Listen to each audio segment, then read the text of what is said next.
There we go. There we are. You hear me? Yes. And I can hear you and I can see you. Thank you so much, Brianna, for saying to take off the apps and everybody else for your patience.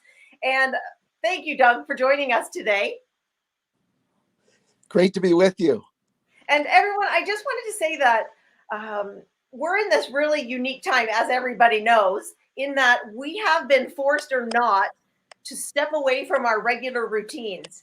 And stepping away from these regular routines doesn't mean that we have to step away from our passion, our purpose, and our destiny. So today, the lead pastor of the Embassy Church, Doug Schnieder, is joining us. And we're going to be talking about the new normal, how we can find opportunity in this situation that we're in. So, how do we find opportunity in the storm? So, Doug, let's just dive right on into this. And how do we find opportunity in the storm? Meaning, how does God take us towards our purpose in this time? So, really great to be with you, Denise, and the people who are listening. And for 10 years, we did this with Day of Hope and Leadership. Yes, we did. That's how we met, doing Day of That's Hope right. Leadership. Yes. And we were giving hope and leadership to people over those years. And now we find ourselves in a storm, as you say. And so when you find yourself in a storm, probably first of all, I would say to all of us, is that storms are very normal in life. They happen in relationships, they happen in finances, they happen with our health. And so every part of our lives at one time or another will be connected to a storm. So probably I would want to emphasize how normal a storm is. What happens though is if we're not used to a storm, or maybe we haven't gone through a lot of storms, we begin to catastrophize. And we feel that our world's going to fall apart. My life will be ruined. A university student might feel I'll never get the career I wanted, and all these different scenarios. And I've done it in my own life over the years where I thought I'd never be able to recover from something. And in reality, we discover that a storm is always built into our destiny. And so, whether a person like myself, a person of faith, believes in God, asks the Lord to help him, all of that, even as someone like myself, where I do believe in the Lord, I've discovered I have storms come to my life. And if a person doesn't believe in God, say, I don't want to force anything on anyone, say you don't even believe in God, uh, you'll experience storms as well. And I would want to say that for all of us, everyone included, the storm comes with the destiny and the purpose for your life. And so it will actually build into you in a way that probably catches you by surprise. And also, it will build values into you that you couldn't get possibly any other way. And so, in a twisted way, storms are really good. And we ought to welcome them as friends. If they're sticking around for a couple of years, that's too long. But they're actually doing something for good for our destiny. They're not wrecking our lives. So if we were to picture ourselves right now, and interestingly enough, you had said we'll all experience storms, whether it's financially, relationally, or health-wise. The interesting thing with what's happening now is it is impacting all of those areas because people are finding relationship struggles because now they might be with their spouse and their kids 24/7 where they had some space before, or the worried about their finances, and of course the health that comes along with this pandemic. So if we were to imagine ourselves in that ship right now, and we're in the ship in the middle of the storm, what are some of the suggestions that you can give us to help us in that journey? So maybe there are some things that we need to throw overboard to lighten the load. What might we throw over? What might we bring in? Well, I think we've already thrown over our investment in stocks. This would be what you have characterized and described as the perfect storm, Yes. because this one is coming from every direction. And so when this happens, maybe I can just describe the phenomenon, because we're told, don't be afraid, don't be afraid. And when you fight fear, it actually increases. And so I'd want to, if you go see your lawyer, they usually have a little sign up in the wall saying knowledge is power, meaning you're going to pay for the advice you get. And so what we want to do is get a little more knowledge about what's going on in the storm, why we're fearful. And one of the greatest things that is going on is, in a storm, we lose control. And not having control scares us. But it's even compounded by the fact that we're grieving of the peace that we had in the past, whether it was 5 minutes ago or 5 days ago, 5 weeks ago. And we're actually grieving that. There's a sense of loss that we have. And like you said, Denise, we might have even thrown some things overboard. We thought, I better not do this. I'll stop doing that.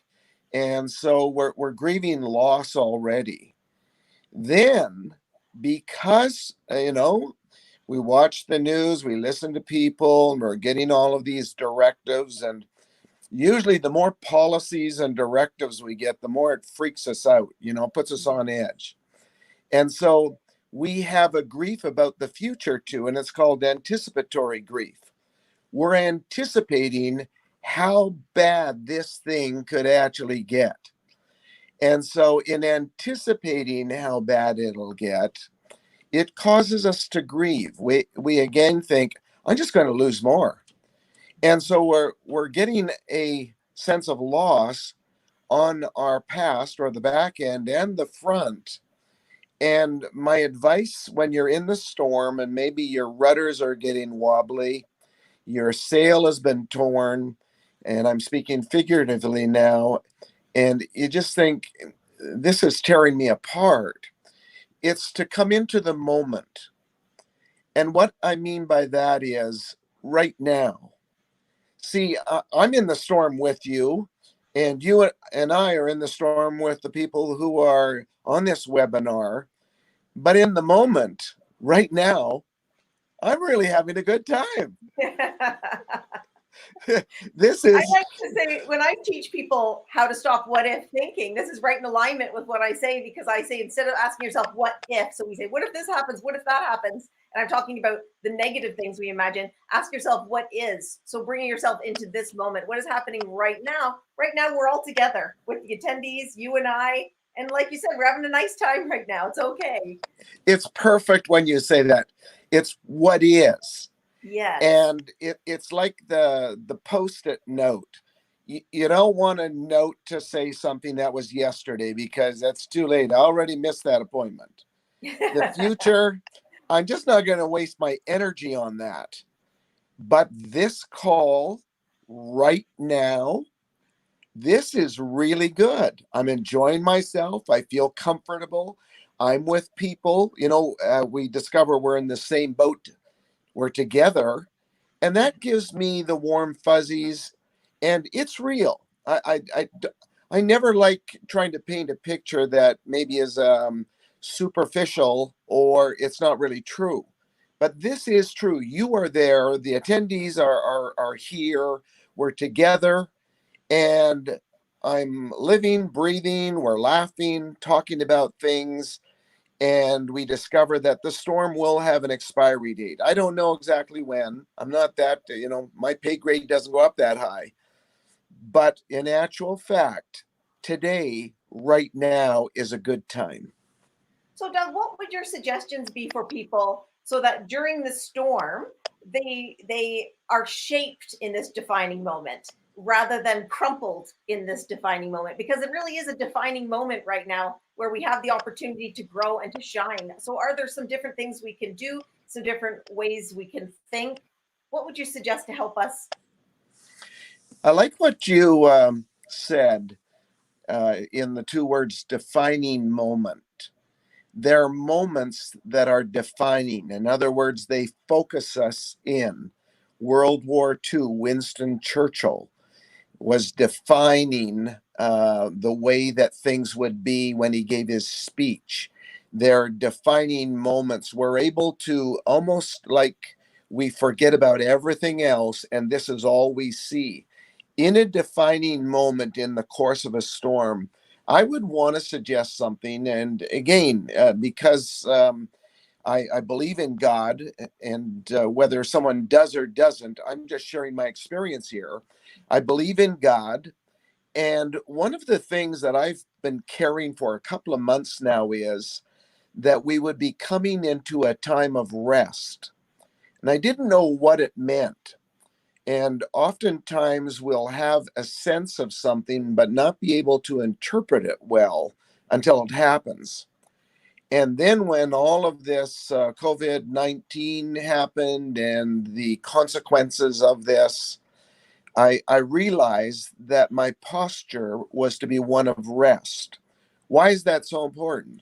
Because when we're in a heightened state of anxiety, of fear, of a sense of calamity, we can't hear well, we can't rationalize properly, we miss opportunities. Have you ever thought you were late for an appointment and you go running out the door, you jump in your car and you don't have keys?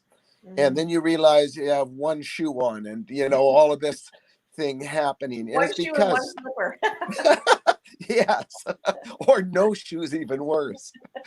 But we literally become destructive in how we're acting to the situation. And so for all of us, I would encourage us, number one is to rest. And I'm speaking of a rest of heart, a rest of mind, and again in the moment. And then for those who have faith, to be able to invite the Lord to speak words of peace to us, to open our eyes to opportunity. It might be where someone doesn't necessarily have faith, but they're in the silence, looking around and seeing things that they haven't seen before.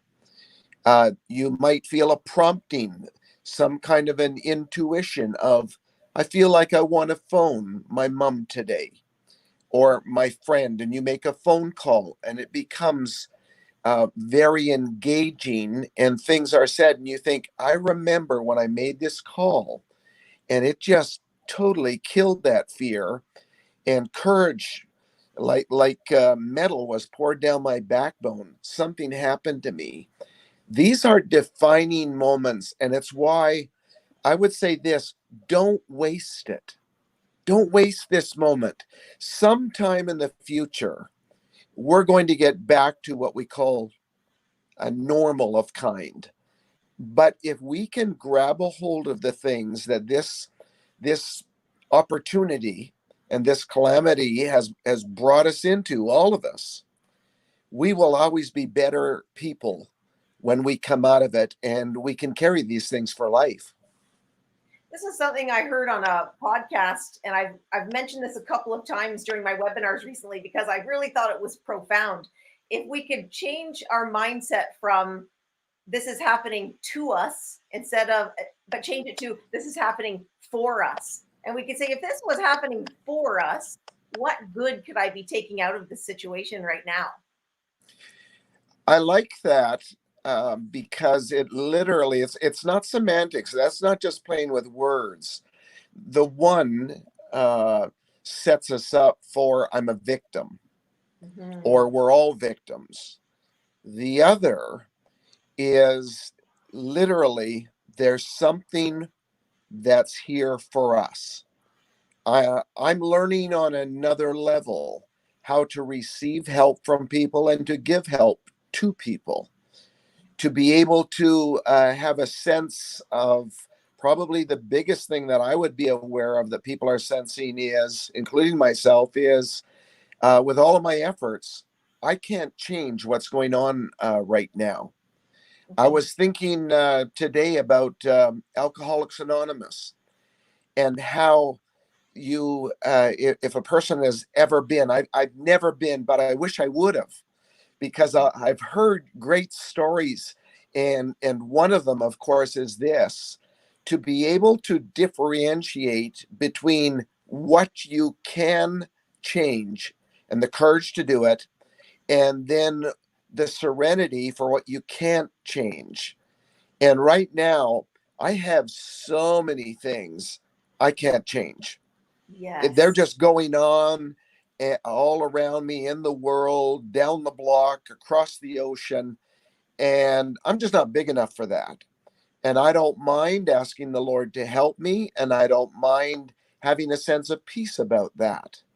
And then there are other things I can change. I can become a better person without condemning myself if I fail the first or the 10th time.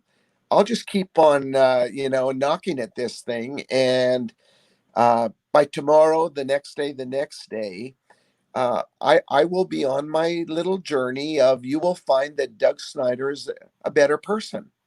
Mm, that's beautiful. And in your personal journey, we're often, thankfully, for the people who are lucky enough to have other people at home with them so that they are not alone. I think that one of the things that we can really extend to each other in this time, and to our neighbors on the street who might be discovering that their new hobby is like my neighbor across the street, bang, bang, bang, bang, bang, building things in the garage. I think it's a perfect opportunity as well to extend grace to other people in this time, grace to ourselves, like you had just said, don't condemn yourself, and grace Yeah. to others to realize we're all changing, and we're all faced with this situation together. It is a new normal. Yes. And I don't know the answer to this one, but I wonder whether it is that we'll never be the same again, but not in a horrible way. Yeah. It's just that the whole world right now is in some kind of a very negative convulsion. But even in the middle of that, and this is what I've always enjoyed with you, Denise, over the years with Day of Hope and Leadership, when I first met you, is I love how you're so positive. And I love to be around positive people. And for all of us, here tonight, if Uncle Harry is a negative, mean as a junkyard dog guy, you might not want to call Uncle Harry tonight. And tomorrow's not looking good either. You surround yourself with people who will build into you, because this is when we need to have a new normal. And whatever we did in the past, we might have allowed negativity and unbelief and, impossibilities. In this time, we know that we want to face it differently. And so we want to guard our minds. We want to watch, especially what's coming in, who we're surrounded with, what we're reading, what we're watching, so that we're at our best. Don't have to be perfect. We're allowed to make mistakes. But this is a defining moment in a wonderful way. Through the storm, sometime, sometime soon, sometime in a couple of weeks, I don't know, but we'll see the sun come up, break through, and we'll think, can you believe that? I was without sports for 2 months. I couldn't go to my normal recreation. I was reduced to sitting there and talking with a friend or a family member, and I actually found it enjoyable. I know there's so many things that I hope we get out of this time and keep and continue out of this time. Now, Doug, I just want to look and see if anybody's asked any questions in the chat. I know that we have, let's see, I don't know if you remember a man named John Page. He was my former boss, and he said you were his pastor for 15 years. Yes, I do remember him. Oh my goodness. Yes, he was my boss when I was 18 years old. Are you serious? Absolutely. And Brianna said, we think Doug is pretty fantastic already. Oh, and Sue Sutcliffe, she said, storms build values into you that you couldn't get any other way. What are your thoughts on that? Absolutely. And Yeah. here's the reason why is the kind of storms we're talking about carry such power.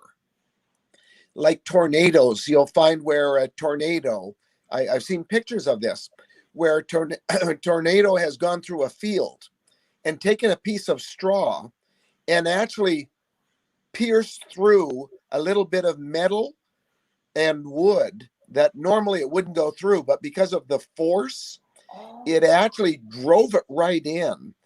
And so when we get into these kind of big storms like this, you don't have to worry about journaling of how you felt.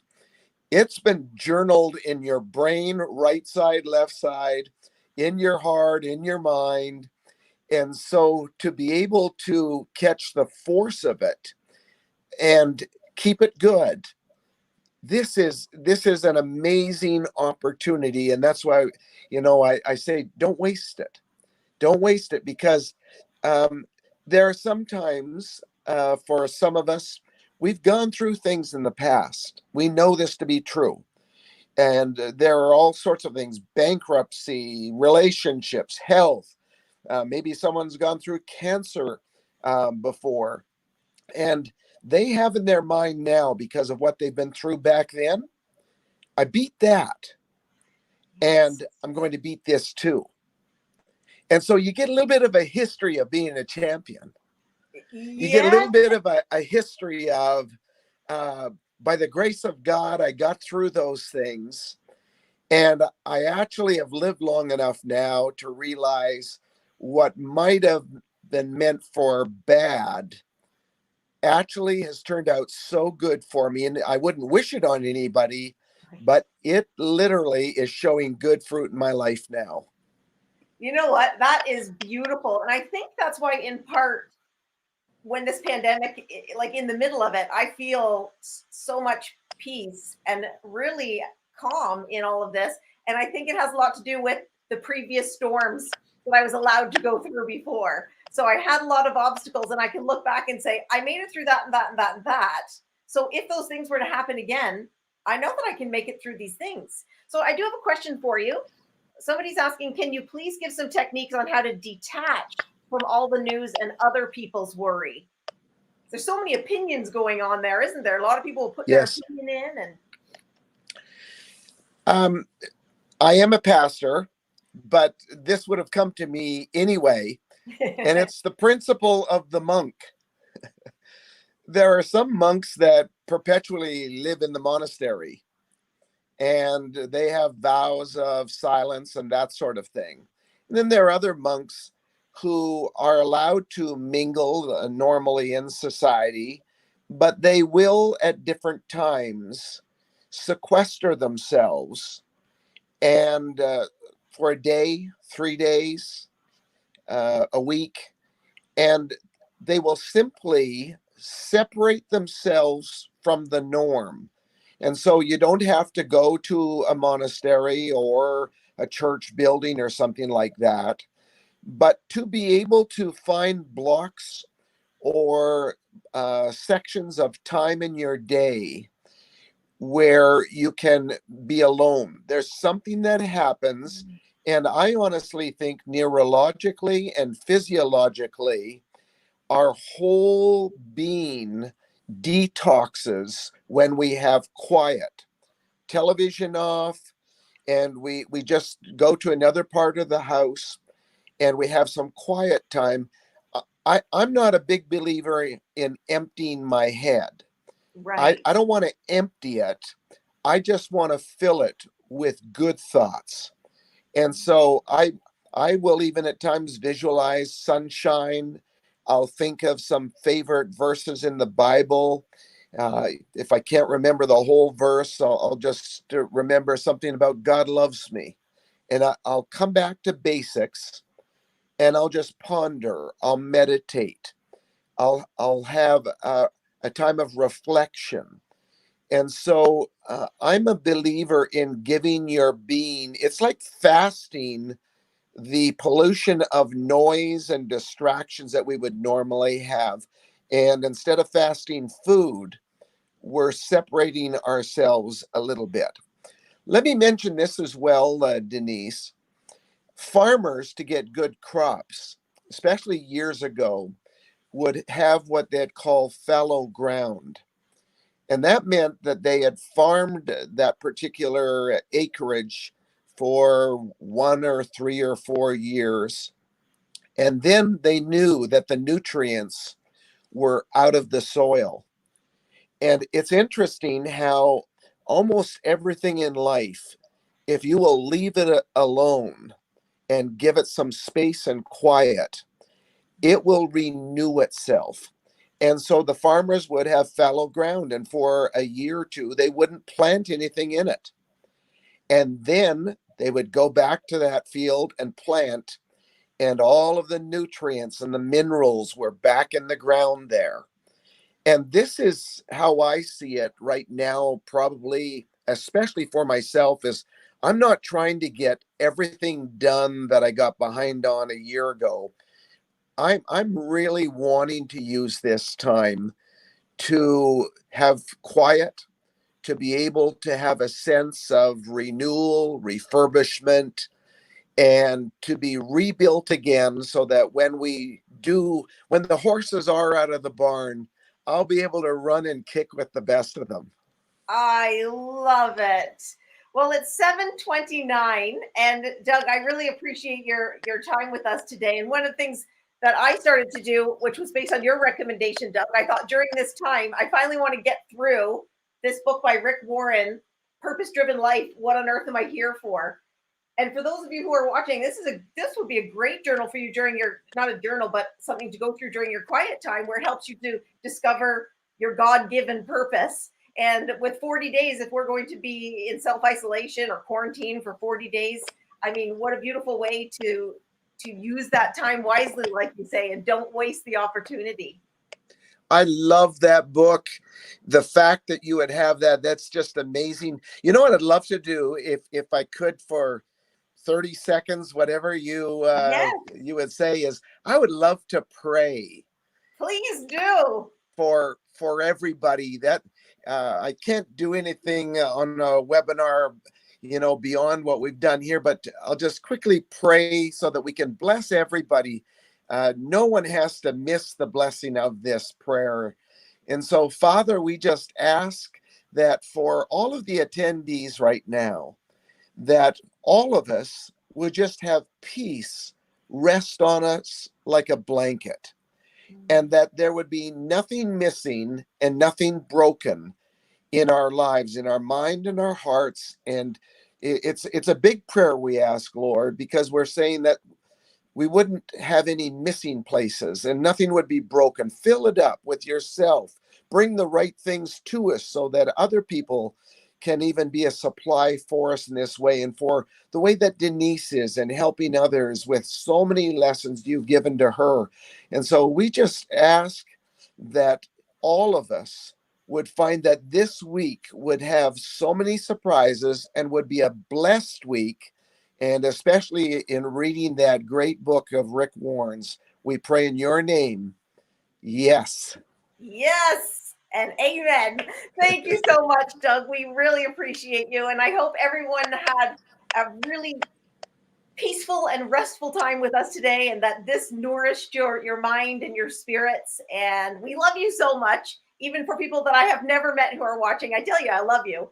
And I hope you will join me next Tuesday. I have a very special guest. Her name is Cheryl Rausch. She is a speaker and an author, and she's going to teach us how we can connect genuinely, authentically, even virtually, because in this day and age, of course, we're doing a lot of this connecting online. So how can you really connect with people genuinely during this time? So when we wrap up and I press end event, it'll lead you right over to that registration page. So if you want to join me on Tuesday, I would love to see you there as well.